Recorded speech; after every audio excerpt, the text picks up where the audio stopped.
말씀은 요한복음 1장 1절로부터 5절까지와 9절로부터 14절까지 말씀입니다.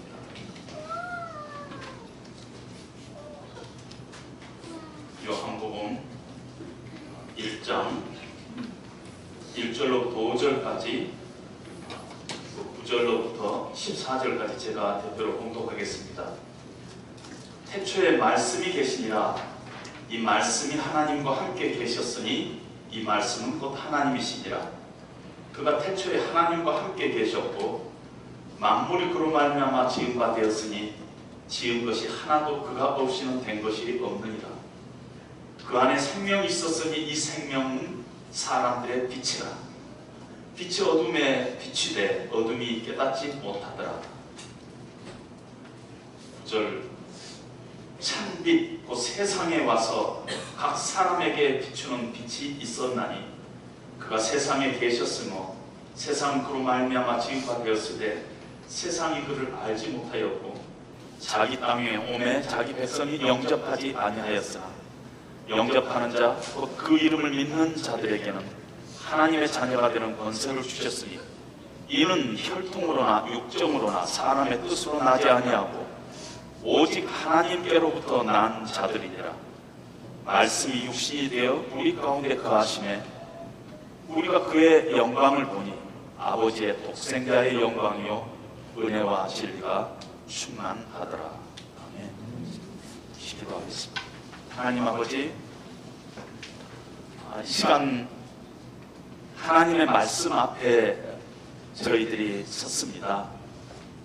이 말씀이 우리의 심령 가운데 하나님의 능력으로 다가오게 하여 주시고 우리 심령의 빛으로 다가와서 우리가 복음을 깨닫고 예수 그리스도가 나와 어떤 관계에 있는지 다시 한번 확인하는 그런 귀한 이 시간 될 수 있도록 주님 함께하여 주시옵소서. 예수님 이름으로 기도합니다. 아멘. 우리가 믿고 우리가 속해 있는 이 기독교, 우리가 믿고 있는 기독교라고 하는 것은 기독이라는 한자입니다. 그 기독은 그리스도를 기독 한자로 쓸 때 기독교가 된 것입니다. 영어에서 이 크리스티애니티 기독교 할 때 그 크리스찬 이것도 그리스도라는 말에서 유래 이렇게 나왔습니다. 기독교는요 아예 처음부터 시작할 때부터 생긴 때부터 예수님의 기초를 하고 있습니다. 우리가 지금 교회로 우리가 다 모였죠. 우리 모든 모임이 지금 이렇게 성도들이 모여 있는 이 모임을 교회라고 하는데 교회도 예수님이 누구신가에 기초를 하고 있다는 것입니다. 가이사라 빌립보에서 예수님께서 제자들에게 이런 질문을 했습니다. 사람들이 나를 누구라고 하더냐 하고 질문을 했더니 제자들이 더러는 예수님을 세례 요한이라 하고 어떤 사람은 엘리야라 어떤 사람은 예레미야 선지자라 그런 역할을 하는 선지자가 이렇게 나타나셨다 그렇게 말씀을 하십니다 하고 대답을 합니다. 그럴 때 예수님께서는 너희는 나를 뭐라고 하느냐 하고 제자들에게 질문을 합니다. 그럴 때 베드로가 주는 그리스도시요 살아계신 하나님의 아들이십니다 하고 고백을 합니다. 그럴 때 예수님께서 베드로야 네가 복이 있도다. 너의 그 고백 위에 내가 내 교회를 세우리니 음부의 권세가 이기지 못하리라 하고 말씀하십니다. 예수님의 교회를 세우는데 어디다 세우느냐면은 예수님이 누구신가 그 고백 위에 예수님은 그리스도시요 살아계신 하나님의 아들이십니다. 이 고백 위에 내가 내 교회를 세우겠다 하고 예수님께서 말씀하십니다. 따라서 교회의 기초는 예수님은 누구신가? 그는 그리스도시요 살아계신 하나님이시다는 그 고백에 교회의 기초가 있다는 것입니다. 예수님의 관심사는 다른 데 있지 않았어요. 세상 사람들이 나를 누구라 그러더냐에 관심이 있지 않고 너희는 나를 누구라고 하느냐 하는데 예수님의 관심이 있었습니다. 성경은요, 창세기부터 계시록까지 온통 예수님에 관한 얘기입니다. 만약에 성경에서 예수님을 빼버린다면 아마 몇 페이지 정도 남을까 모르겠습니다. 요한복음 5장 39절에 보면은 예수님께서 이렇게 말씀하셨습니다. 너희가 성경에서 영생을 얻는 줄 생각하고 성경을 상고하거니와 이 성경이 곧 나에 대하여 증거하는 것이다. 너희가 매일 성경을 보면서 이 성경을 통해서 영생을 얻을 것으로 알고 성경을 읽고 묵상하고 상고하지만은 이 성경이 나에 대해서 증거하는 것이다 하고 예수님 말씀하십니다. 기독교는 온통 예수님에 관한 것입니다. 그런데도 참 놀랍게도 많은 사람들이 교회를 다니지만은 예수님이 나에게 어떤 분이신가, 예수님은 어떤 분이신가 이런 고백에 민감하지가 않습니다. 그리고 예수님을 자세히 알기를 불편해하고 예수님 누구신가를 접어두고 신앙생활 하려는 사람들이 참 많이 있습니다. 따라서 교회 안에 아직 예수를 믿지 않는 사람이 엄청나게 많다 하는 것이 많은 사람들이, 뜻 있는 사람들이 얘기하고 있는 얘기입니다. 따라서 이 안에 우리 교회도 예외는 아닐 것입니다. 우리가 지금 나는 크리스찬이라고 생각하고 교회를 나와서 우리가 하나님을 예배하고 있지만 만약에 우리가 예수님에 대해서 분명한 고백과 신앙을 갖고 있지 않다면 우리는 아직 크리스찬이 아니다 하는 그런 막중한 그런 상태에 우리가 서게 된다는 것입니다. 오늘 우리가 요한복음 1장 1절을 폈지만은 요한복음 전체가 왜 기록됐느냐 하는 것을 요한복음 20장 31절 마지막에 오직 이것을 기록함은 너희로 예수께서 하나님의 아들 그리스도이심을 믿게 하려 하며 또 너희로 믿고 그 이름을 힘입어 생명을 얻게 하려 함이라. 그러니까 이 요한복음을 기록한 수많은 이 얘기들을 기록한 이유가 너희로 하여금 예수님이 하나님의 아들이시고 우리를 구원하실 그리스도이심을 믿게 하려고 내가 이 요한복음을 썼다는 것입니다. 그리고 너희가 믿기만 하면은 그 이름을 힘입어서 예수의 이름을 힘입어서 너에게 영원한 생명이 있게 하려 함이라 하고 성경에 기록하고 있습니다.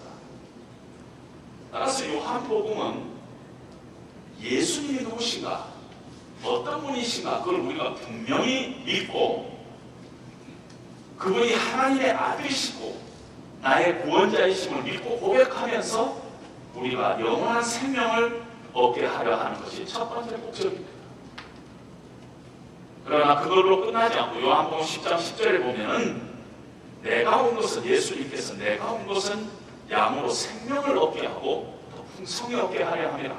이미 예수 믿는 사람도 예수님이 누구신가 하는 것을 더 깊이 알아감으로 인해서 더 풍성한 신앙 삶 가운데 우리가 들어갈 수 있다 하는 것을 성경이 얘기를 하고 있습니다. 오늘 우리가 읽은 본문 요한복음 1장 1절은요, 태초에 말씀이 계시니라. 이 말씀이 하나님과 함께 계셨으니 이 말씀은 곧 하나님이시니라 하고 시작을 합니다. 태초에 말씀이 계셨다 하는 것은 과거가 아니라 계속 지금까지 계신다, 이런 문법입니다. 태초부터 있는 말씀이 계속 태초부터 지금까지 계셨고 이 말씀이 하나님과 함께 계셨고 이 말씀도 하나님이시라. 어떻게 보면 대단히 쉬운 말 같고 대단히 어려운 말 같습니다. 이 세상이 창조되기 이전부터 말씀이 있었는데 그 말씀이 하나님과 함께 있었고 그 말씀은 곧 하나님이시라, 이런 뜻입니다. 그 당시에 이 요한이 요한복음을 쓸 당시가 헬라 문화권에 속하는데요, 대부분 사람들이 예수를 믿지 않는 이방인들이었어요. 그리고 일부 아주 조금 유대인들이 하나님을 믿고 있었습니다. 문화적으로, 언어적으로 예수님 안 믿는 문화 속에 요한이 요한복음을 쓰면서 그들이 뭔가 공감할 수 있는 얘기부터 시작하고 싶었습니다. 마치 여러분들 중에서 목사님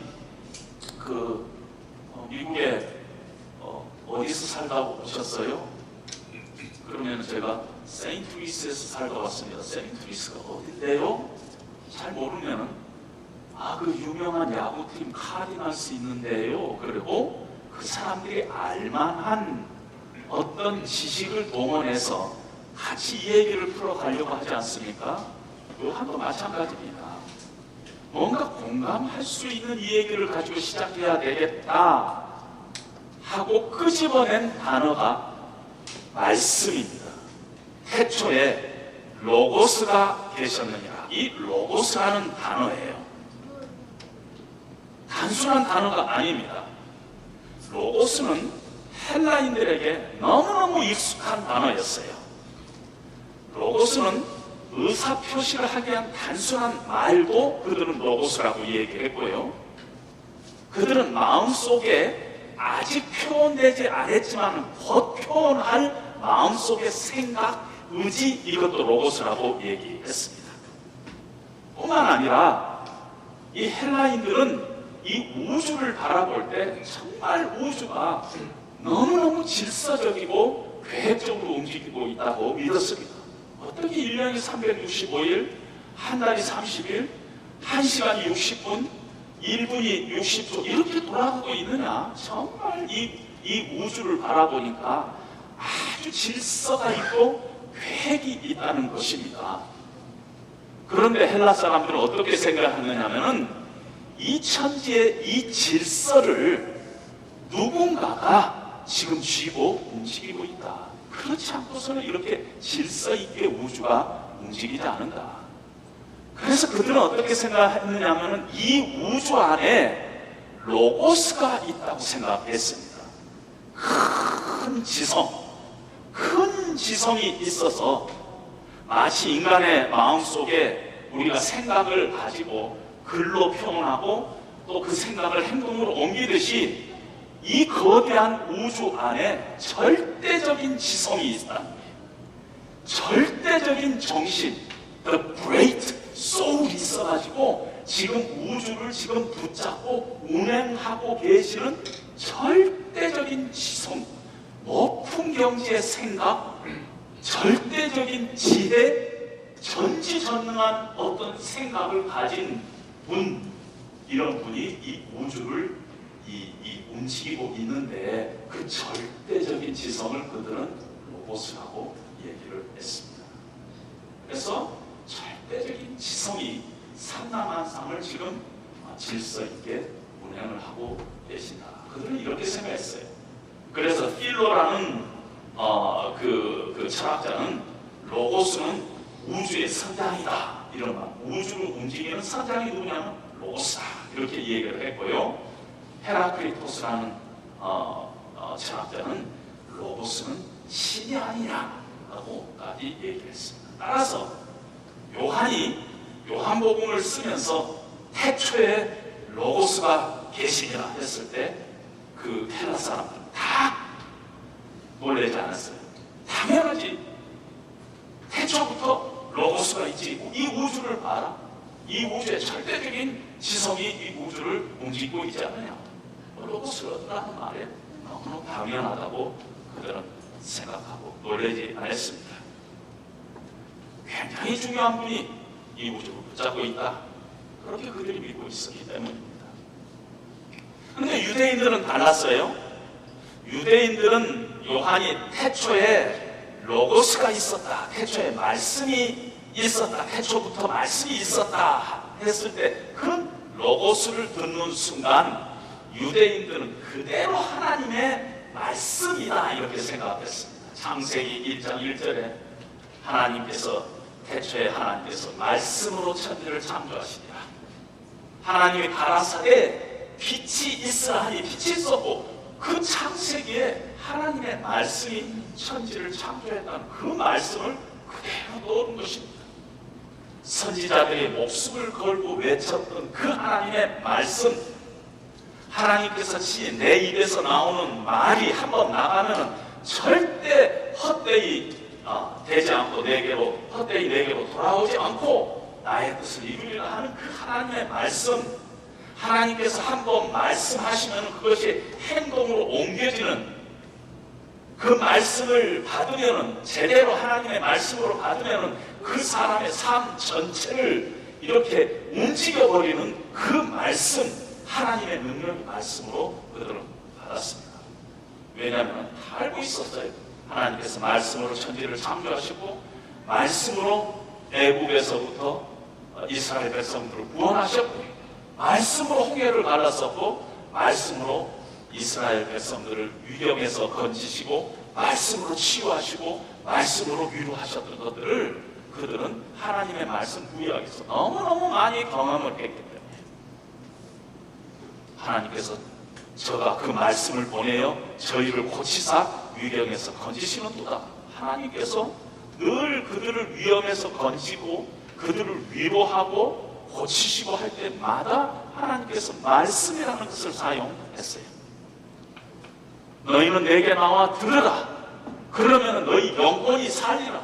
그 말씀, 우리가 그 말씀을 들을 때마다 우리의 영혼이 살아나는 그 말씀, 그 말씀으로 유대인들은 받았어요. 그렇기 때문에 유대인들이 요한복음 1장을 읽을 때 하나도 어색하지 않았어요. 그렇지, 하나님의 말씀이지. 헬라인들은 그렇지, 이 우주 안에 절대적인 신이 있지, 이렇게 받았던 것입니다.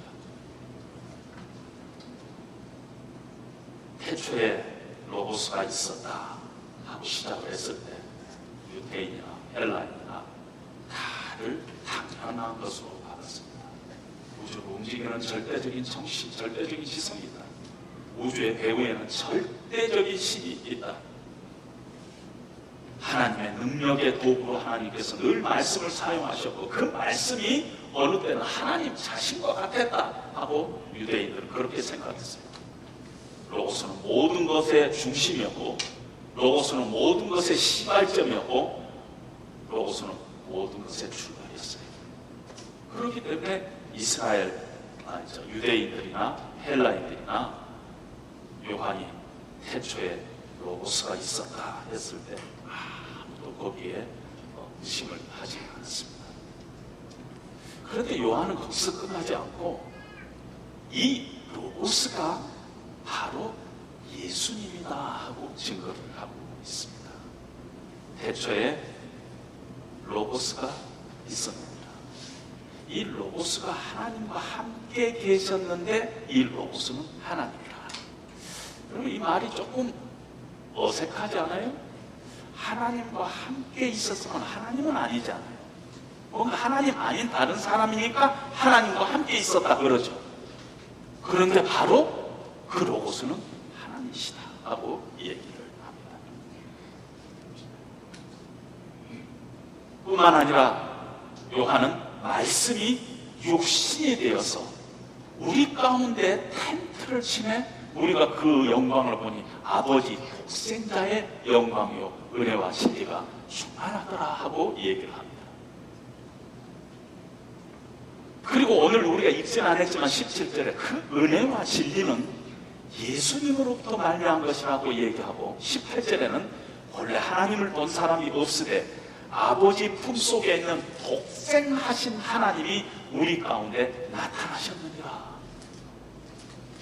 그 하나님이, 로고스인 하나님이 육신의 몸을 입고 우리 가운데 오셔서 하늘의 보좌를 뚫고 인간의 역사 속으로 내려오셔서 우리와 함께 거하시는데 우리가 그 하나님의 모습을 보니까 독생하신 예수 그리스도가 그 하나님이셨다 하는 것을 요한은 증거를 하고 있다는 것입니다. 하나님이시면서 동시에 하나님과 함께 계십니다. 그분이 예수님이신데 그분이 바로 로고스다 하고 우리에게 증거를 하고 있습니다. 그런데 그 말도 당시에 헬라 사람들이나 유대인들이나 받아들이기 참 쉽지 않았는데 요한은 어떻게 이해했냐면 그 말씀이신 하나님이 육신을 입고 이 땅에 오셨는데 그 육신이란 게 어떤 거냐면 The Word became flesh. 육신이라는 거예요. 근데 헬라 사람들은 이 육신이라는 것은 아주 연약하고 죄악된 것이라고 생각했습니다. 유대인들도 마찬가지입니다. 육신은 아주 천한 거고 더러운 거고 없어져야 할 거고 이렇게 늘 생각했어요. 그런데 하나님이 이 땅에 내려왔다는 것까지는 이해가 되는데 내려올 수 있으니까 하나님이시니까. 그런데 그 하나님이 육신, 플래시를 입고 우리 가운데 왔다는 거예요. 더러운 인간의 육체를 갖고 왔다는 것이 우리가 입고 있는 이 육신, 육체 더럽고 죄악되고 썩어질 것 같은 썩어지는 그 육신을 입고 하나님이 오셨다 하는 데 대해서 그들은 도저히 말이 안 되는 얘기다. 난센스다. 어떻게 거룩하신 하나님이 인간의 육신을 입고 오느냐. 여러분 이스라엘 백성 구약을 읽다가요 여호와 하나님이라는 여호와라는 하나님의 이름이 나오잖아요. 자주 나오잖아요. 우리 성경에 보면은 그들은 읽다가요 여호와 하나님께서 이렇게 하지를 못했어. 왜냐하면 하나님의 이름을 발설한다는 것 자체가 불경하다고 생각했기 때문에. 그래서 여호와라는 단어의 앞글자만 따가지고 아도나이라고 불렀어요. 따로 단어를 하나 만들었어요. 그래서 야훼라는 여호와 하나님의 이름이 나올 때마다 아도나이 이렇게 얘기할 정도로 하나님은 거룩하신 분이었어요. 그런데 그 하나님이 새로운 인간의 육신을 입고 이 땅에 내려와 그 말이 안 됐어요. 이건 아주 스캔들이다. 있을 수 없는 일이다. 난센스다. 이렇게 생각을 했던 것입니다. 그런데 성경은 그 예수님 육신을 입고 이 땅에 오신 예수님이 하나님이 그것을 계속 증거하고 있습니다. 골로새서 1장 15절을 보면 그는 보이지 않는 하나님의 형상이라고 했어요. 히브리서 1장에 보면 하나님이 가라사대 예수님을 향하여 하나님이시여 하고 부릅니다. 하나님이 예수님을 향해서 하나님이여 하고 부릅니다. 로마서 9장 5절에 보면 그리스도는 만물 위에 계셔서 세세 찬양을 받으실 하나님이십니다. 예수님께서 이 땅에 태어나시기 한 800년 전에 이사야 선지자를 통해서 한 아이가 동정녀에게서부터 낳을 것을 예언을 하는데요. 그때도 이사야를 통해서 성경은 한 아이가 우리에게 낳았고 그 이름은 기묘자라 모사라 전능하신 하나님이시라 하고 표현합니다. 기묘자 모사는 하나님의 이름이에요 원래. 그런데 그 어린 아이가 전능하신 하나님이라고 표현을 하고 있습니다. 예수님의 부활을 믿지 않았던 도마가 나중에 와서 부활하신 예수님의 옆구리를 만져보고 그 자리에서 무릎을 꿇으면서 나의 주여 나의 하나님이시여 하고 고백을 하고 있습니다. 예수님이 이 땅에 오셔서 한 번도 자기가 하나님이 아니라고 얘기한 적이 없습니다.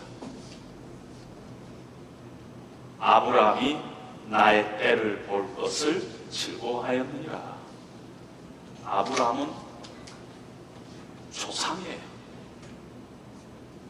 예수님은 이제 한 30대 청년인데 아브라함은 민족의 조상입니다. 아브라함이 나의 때를 볼 것을 증거하였느니라. 모세가 나에 대해서 기록하였느니라. 그리고 자기 자신이 하나님의 아들이라고 얘기했습니다. 나와 하나님은 하나다라고 얘기했습니다. 예수님을 3년 동안 옆에서 이렇게 지켜봤던 요한, 오늘 요한복음을 쓴 요한이 요한일서라는 서신을 썼습니다. 요한일서 1장 1절에도 보면 태초부터 있는 생명의 말씀에 관해서 우리가 들은 바요, 눈으로 본 바요, 주목하고 우리 손으로 만진 바라. 그 로고스를 우리 손으로 만졌다는 것이에요. 이 생명이 나타내신 바 되니라. 이 영원한 생명을 우리가 보았고 증거하여 너에게 전하노니 이는 아버지와 함께 계시다가 우리에게 나타내신 바 됩니다. 우리가 그 하나님을 만났다는 것이, 봤다는 것이, 그리고 우리가 주목하고 손으로 만졌다는 것이, 그 육신의 몸을 입고 이 땅에 내려오신 그 하나님을 우리는 지난 3년 동안 손으로 만지고 눈으로 보고 그랬다는 것이에요. 그 사실을 지금 세상에 전하고 있다는 것입니다. 성경은 온통 예수님은 하나님이시라는 것을 증거하고 있습니다. 따라서 우리는 선택해야 돼요. 예수님이 하나님이시든지 예수님이 하나님이 아니시든지 우리는 둘 중에 하나의 선택길밖에 없습니다.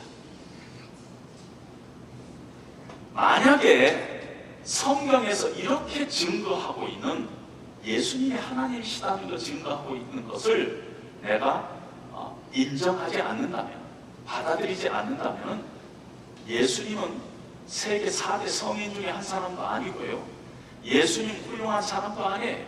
거짓말하고 과대망상증에 걸린 정신병자예요. 그러니까 둘 중에 하나를 선택해야 돼요. 적당한 선에서 이것도 아니고 저것도 아니고 예수님 뭐 훌륭하신 분이죠. 그걸로 아니라는 것입니다. 예수님은 육신의 몸을 입고 이 땅에 오신 하나님, 태초부터 계신 하나님, 창조주 하나님, 예수님이라는 것입니다. 그래서 그 예수님이 내가 진실로 진실로 너희에게 이르노니 나는 길이요 진리요 생명이니 나로 남지 않고서는 하늘나라에 갈 자가 없느니라 하고 이 얘기를 예수님께서 하셨잖아요. 그러면은 뭐 그렇게 기독교가 편협하냐, 예수를 통해서만 하늘나라에 간다는 게 그게 말이 되냐, 기독교는 너무 좁다, 애로하다 이렇게 주장하는 사람들이 의외로 우리 주변에 많이 있어요. 그런데 만약에 이 말씀을 하시는 예수님이 하나님이시다, 나는 길이요 진리요 생명이니 나로 남지 않고서는 하나님 나라로 갈 자가 없다 하고 말씀하시는 이 분이, 이렇게 얘기하시는 분이 하나님이시다면 우리가 그 하나님 앞에 가서 하나님 마음 좀 넓히세요, 왜 그렇게 편협하세요, 그렇게 얘기할 수 없다는 것이, 하나님의 말씀을 그대로 받을 수밖에 없다는 것이, 우리의 생각, 우리의 어떤 편견 이런 것들을 하나님 앞에 우리가 따질 수는 없다는 것입니다. 적당히 타협할 수 없는 기독교 안에는 절대적인 진리가 있다는 것입니다. 그것이 바로 예수님이 하나님이시다, 예수님이 하나님의 아들이시다, 하나님이시다, 그분이 육신을 몸을 입고 이 땅에 우리를 구원하시기 위해서 오십니다 하는 것을 우리는 믿어야 할 줄로 안다는 것입니다. 예수님께서 그러면 왜 육신의 몸을 입고 이 땅에 내려오셨느냐, 빛으로 오셨다고 오늘 성경에 그가 우리를 빛으로 이 땅에 오셨다, 우리가 어두운 가운데 있었다는 것입니다. 나는 어두운 가운데 있지 않았는데 그럴 수 있지만 성경은 죄와 죽음 가운데 영원한 심판 가운데 있는 우리 인류를 어둠 가운데 있다고 얘기를 합니다. 원래 하나님께서는 인간을 창조하실 때 아주 하나님의 고귀한 뜻과 어떤 계획을 가지고 인간을 창조하셨어요. 근데 인간이 하나님을 떠나서 자유롭게 어둠 속으로 들어가 버렸어요. 그래서 구약에서는 하나님께서 선지자를 통해서 계속적으로 이스라엘 백성들이 하나님에게로 돌아오라고 얘기를 합니다. 그런데 이스라엘 백성들의 그 부패함은 철저한 부패를 갖고 있어서 철저하게 부패해서 하나님으로 돌아갈 수가 없어요. 성경에 보면 구스인이 어떻게 자기 피부를 깨끗이 할 수 있겠느냐 이런 표현을 쓰고 있는데, 구스인 아프리카인이에요. 에티오피아인이에요. 에티오피아인들은 살결이 까맣잖아요. 이 까만 살결을 어떻게 비누칠을 한다고 새하얘질 수 있겠느냐 이런 뜻입니다. 인간이 그렇게 철저하게 부패했다는 것입니다. 어둠 가운데 있는데 하나님께서 빛으로 오셔서, 예수님께서 빛으로 오셔서 우리를 빛 가운데로 인도하시기 위한 것이라는 것입니다.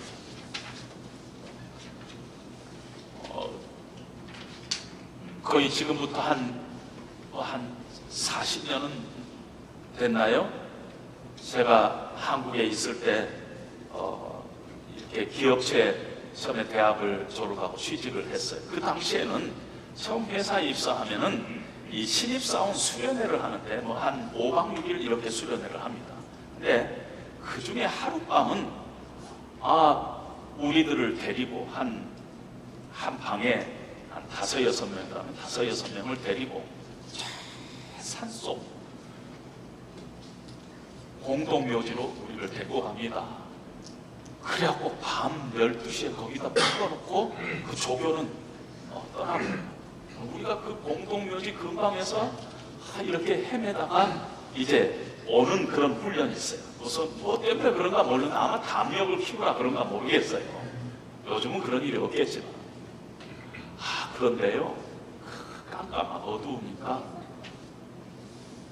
가다가 살짝 그 무덤 같은 걸 딱 만지면 우시시 떨려. 얼마나 무섭죠.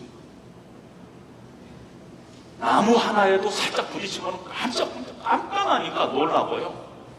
바위가 막 귀신같이 보이고요. 호들호들 떨고 얼마나 어려움을 겪는가 모릅니다. 그런데 아침에 빛이 싹 들어오면요, 그것이 하나도 안 무서워요. 빛이 들어오면은 어젯밤에 그렇게 무서웠던 것들이 싹 사라지면서 아름다운 나무, 아름다운 바위로 바뀝니다. 마찬가지예요. 우리가 하나님을 떠나가지고 어둠 가운데 있었어요. 우리 안에 어떤 영적으로 미움도 있고 상처도 있고 아픔도 있고 고통도 있고 죽음도 있고 이런 것들이 찾아왔어요.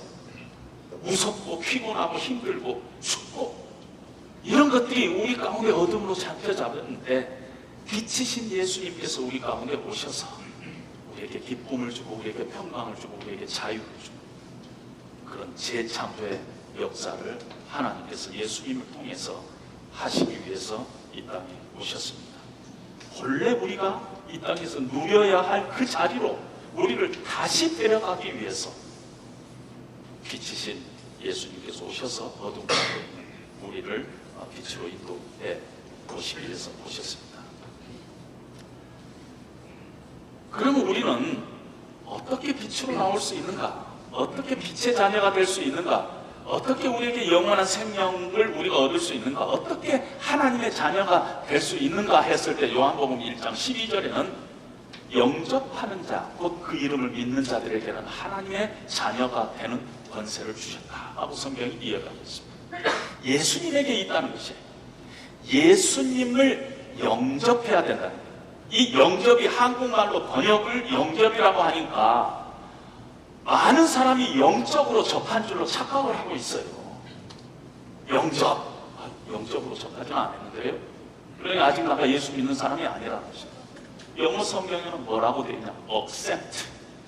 여러분 어디 가면은 영접하지 않아? 어서 오십시오 하는 게 영접하지 않아요? 예수님을 어서 오십시오. 영접하는 자, 곧 그 이름을 믿는 자, 예수님의 이름, 그분이 그리스도시요 살아계신 하나님의 아들이라는 것을 믿는 자들에게는 하나님의 자녀가 되는 권세를 하나님께서 주셨다는 것입니다.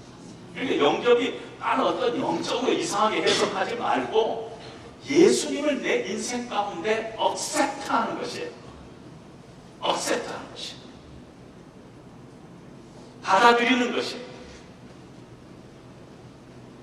receive 하는 것이 이렇게 환영하는 것이 내 인생 가운데.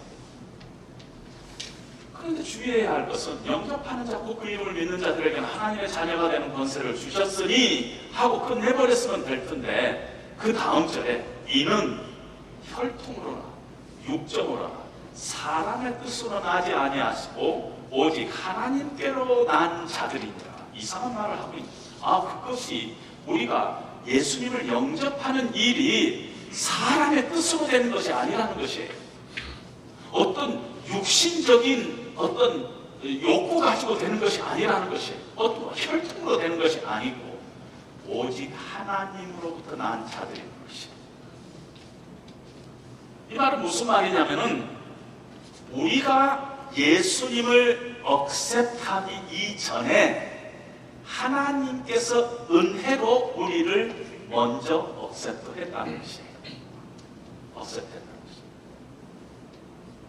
여러분, 제가 언젠가 믿음에 관해서 제가 이렇게 정의를 내리면서 믿음은 하나님께서 그리스도 예수 안에서 우리를 붙잡는 그것을 붙잡는 것이라고 했어요.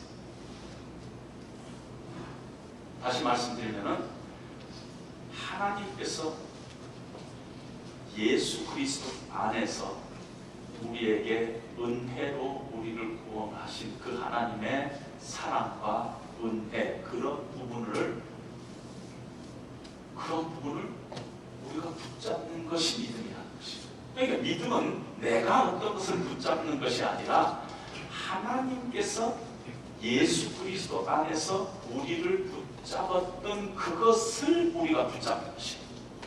다른 말로 표현하면 우리가 예수님을 믿는다 하는 것은 우리가 예수님을 내가 억셉트했다 그런 뜻이 아니라, 내가 억셉트했다는 것이 아니라 하나님께서 우리를 억셉트했다는 그 억셉트를 내가 억셉트하는 것이 믿음이라는 것입니다.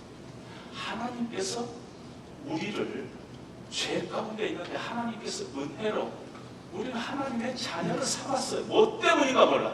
이 이유를 알 수가 없어요.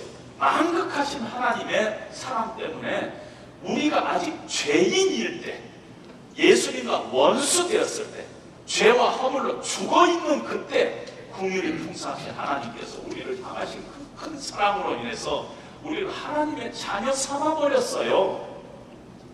그 사실을 그대로 억셉트하는 것이 우리가 믿음으로 예수님을 영접하는 것이라는 것입니다.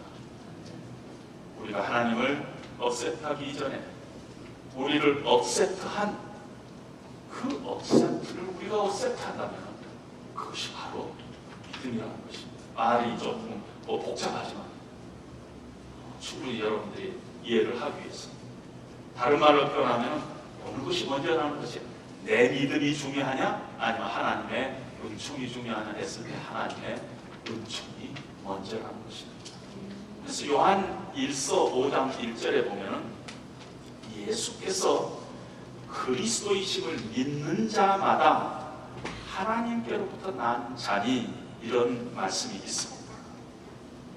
아마 영어로 말씀드리면 everyone who believes that Jesus is the Christ has been born of God, 이런 표현이 있는데 제가 설명을 드릴게요. 예수께서 그리스도임을 믿는다 하는 것은 현재형으로 쓰여 있고요, 하나님께로부터 난 자다 하는 것은 현재 완료형으로 쓰여 있어요. 그 말은 무슨 뜻이냐면, 믿는 행위는 지금 현재 내가 믿는 거지만 그 이전에 하나님으로부터 나왔다는 것이 먼저라는 것이에요. 먼저라는 것이에요. 믿는다는 것은 하나님의 자녀가 되는데 원인이 아니라는 것이에요. 원인, 결과라는 것이에요. 내가 지금 믿는다는 것은 내가 하나님의 자녀라는 증거고 결과이지, 내가 믿었기 때문에 내가 하나님의 자녀가 된 것이다, 이게 아니라는 것이에요. 내가 지금 믿었어요?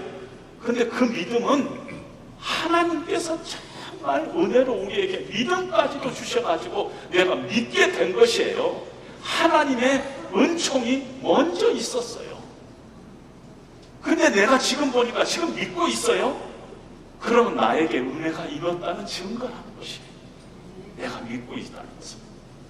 그래서 믿는다는 그 행위는 절대 어떤 원인이 아니에요. 성경에 보면은 에베소서 2장 8절 9절에도 보면 너희가 그 은혜를 인하여 믿음으로 말미암아 구원을 보던 날이, 이렇게 되어 있는데, 은혜를 인하여 했을 때 영어로는 그것이 caused by, 원인, 우리가 구원을 받은 그 원인은 하나님의 은혜라는 것이에요. 그런데 믿음으로 말미암아라는 단어는요, 영어에 through라는 것을 번역했어요. 그 말은 뭐냐면 그걸 통해서, 믿음이라는 것을 통해서 하나님의 은혜가 우리 가운데 내려오고 그 은혜 때문에 우리가 하나님의 자녀가 됐다 하고 얘기를 하고 있습니다. 은혜가 뭐지? 하나님의 은혜가. 그럼 우리가 어떻게 하면 그 하나님의 은혜를 받아 믿음으로 그 은혜를 억셉트해서 하나님의 자녀가 될 수 있는, 어떻게 하면 우리가 거듭날 수 있는가? 그럼 하나님의 은혜라면 내가 할 일이 하나도 없다는 얘기인데 어떻게 하면 내가 하나님의 자녀로 거듭날 수 있는가? 그 불가능해. 왜냐하면 그 내용을 들여다보면 2000년 전에 이스라엘 땅에서 죽은 한 청년이, 그분이 하나님이시라는 것을 믿으라는 거 아니에요? 지금 나보고 2000년 전에 유대 땅에서 죽은 한 청년이 하나님의 아들일 뿐만 아니라 오늘 내가 지은 죄까지도 용서하실 수 있는 나의 구원자라는 것을 믿으라는 거예요. 이게 말이 안 되는 얘기를 믿으라는 거지 않아요? 합리적으로 믿을 수가 없습니다. 믿을 수가 없어요. 저하고 가장 친한 친구가 아직 안 믿는데 이것 때문에 안 믿어요. 2000년 전에 예수님이 나의 죄를 위해서 죽으셨다는데 나는 내 죄는 내가 책임질 텐데 왜 함부로 자기가 책임지는 거지? 난 그걸 믿을 수가 없다는 거죠. 나는 믿을 수가 없다는 거죠. 내가 죄인인 거 안다. 그런데 내 죄는 내가 책임지겠다. 예수님 보고 못하지. 이건 내 책임이다. 그리고 아직까지 안 있습니다. 그런데 가만히 우리가 이 세상을 바라봐도요, 내 공로가 아닌 다른 사람의 공로로 큰 선물을 받은 거 많잖아요. 미국에서 살아서 아는데 미국에서 미국 시민이 된다는 건 대단히 힘들고 어려워요. 그런데 딸이 초청을 하면요, ABC 몰라도 ABCD도 몰라도 미국 시민이 돼버려요. 그냥 초청. 딸 때문에 어느 날 그냥 시민이 돼요. 아니 세상에서도 그런 게 있잖아요. 꼭 내가 다 해야지 그 보답으로 뭐가 됩니까? 예수님의 피의 공로로 우리가 하나님의 자녀된 길이 열릴 수 있다는 것이. 근데 어떻게 그걸 믿느냐? 그 복음의 내용을 어떻게 믿느냐? 안 믿어지죠. 우리 상식으로는 안 믿어지죠. 그런데 믿음의 길을 우리에게 성경이 얘기하고 있습니다. 어떻게 믿느냐? 베드로전서 1장 23절에 보면 너희가 거듭난 것은 썩어질 씨로 되는 것이 아니라 썩지 아니하는 씨로 된 것이니 살아있고 항상 있는 하나님의 말씀으로 된 것이니라. 너희가 거듭난 것은 다른 게 아니라 하나님의 말씀으로 된다는 것이에요. 그럼 말씀이 언제 되느냐면은 믿음은 들음에서 나며 들음은 그리스도의 말씀으로 말미암으라. 우리가 하나님의 말씀을 이렇게 들을 때 우리도 모르는 사이에 그 말씀 안에 하나님의 능력이 있어서 우리로 하여금 믿게 만든다는 것이에요. 믿게. 어떤 것이 믿어져요? 예수님이 그리스도시요 살아계신 하나님의 아들인 것이 믿어진다는 것이에요. 믿어져. 내 노력과 내 의지가 아니라 하나님의 말씀 안에 우리가 있으면, 말씀을 늘 하나 이렇게 발구하고 하나님의 말씀을 읽고 묵상하고 또 이렇게 공부하고 그러다 보면은 어느 날 믿음이 생기는 것이에요. 믿음은 들음에서 나며 들음은 그리스도의 말씀으로 말미암는다. 그 말씀을 들을 때 믿음이 생기고, 그 믿음이 어떤 내용을 믿느냐면 상식적으로 믿어지지 않은 것까지 믿어진다는 것이에요. 죽은 자를 하나님이 살리셨다고 믿어지고요. 창세기 1장의 태초에 하나님께서 말씀으로 천지를 창조하시니 하는 것도 믿어진다는 것이에요. 도저히 우리의 이성과 우리의 상식으로는 믿어지지 않은 것이 하나님의 말씀 안에 믿을 수 있는 능력을 하나님께서 숨겨 놓았다는 것입니다. 그래서 기독교는 늘 하나님의 말씀을 떠나서는 존재할 수 없습니다. 우리 교회도 이제 8월 달 휴가 가고 놀고 그러십시오. 주일날 끼어서 휴가 가셔도 좋습니다. 그런데 9월 첫째 주부터는요 10주간 2019년도 신앙 강좌가 개설됩니다. 예배 끝나고 나서 1시간씩 돈도 받을 겁니다. 그냥 공짜라 그러면 다 공짜인 줄 알고 그냥 안 하기 때문에 500원을 받든지 1,000원을 10주간. 그리고 사인한 사람들만 들을 수 있게. 사인 안 하고 나는 안 듣겠다. 안 들으면 듣겠다 하는 사람만 할 것입니다. 왜냐하면 그것이 너무 중요하기 때문에. 우리가 거듭나고 하나님의 자녀가 되는 것, 그것이 무엇보다도 가장 기초적이고 중요한 것이기 때문에, 핵심적이기 때문에, 기독교의 가장 핵심적이기 때문에, 그건 놓치고 딴 거 아무리 잘해봤자 소용없기 때문에 그거 우리가 분명히 해서 주님의 십자가 교회 성도 모두가 우리가 하나님 앞에 부름받을 때 예수 그리스도의 십자가 보혈 의지해서 하나님 앞에 담대히 설 수 있는 자들로 우리 교회 성도들은 그렇게 다 돼야 되기 때문에 우리가 포기할 수 없다는 것입니다. 요즘 예배 끝나고요 뭐 하는 거 참 싫죠. 카페 가서 커피 한 잔 마시는 게 훨씬 낫죠. 그러나 1시간씩 할 것입니다. 지금부터 각오하시고 휴가 가실 분들 빨리빨리 가보시고 그러시기 바랍니다. 그래서 우리가 정말 예수 믿는 도리를 분명히 가지고 하나님의 자녀로서 하나님 앞에 귀하게 이렇게 쓰임받는 저희들이 되어야 될 줄 압니다. 그런 축복이 우리 교회 위에 넘쳐나시길 주님의 이름으로 축복드립니다. 기도하겠습니다. 하나님 아버지, 하나님께서 인간의 몸을 입고 우리 가운데 내려오셨습니다. 뿐만 아니라 우리를 구원하시기 위해서 주님께서 십자가에 피 흘려 살찌겨 죽으셨습니다. 성경은 주님이 찔리심은 우리의 허물을 인하며 주님이 상하심은 우리의 죄악을 인함이라. 주님이 징계를 받음으로 우리가 평화를 누리고 주님이 채찍에 맞음으로 우리가 나음을 입었다고 말씀하십니다.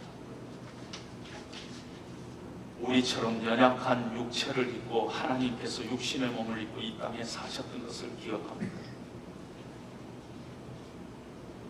그 주님을 늘 우리가 기억하기 위해서 예수님께서 죽으시기 전에 떡을 가지고 축사하시면서 떼어서 제자들에게 주시면서 성찬식을 거행했습니다. 그 주님을 우리가 이 시간에 생각하면서 저희도 이 성찬에 임하기를 원합니다. 하나님, 주께서 제정하신 성찬입니다. 오늘 이 떡과 포도주를 주께서 친히 성별하여 주시고 친히 성령 하나님 우리 가운데 임재하여 주시고 주님의 피 묻은 손, 주님의 찢기신 살, 이 시간에 저희들 마음속으로 느낄 수 있도록 그 너머 주님의 그 크신 은혜, 하나님의 사랑, 우리가 이 시간에 감동하며 우리 심령에 다시 한번 하나님 앞에서 결단하는 저희들 될 수 있도록 하나님 은혜를 베풀어 주시옵소서. 예수님 이름으로 기도합니다.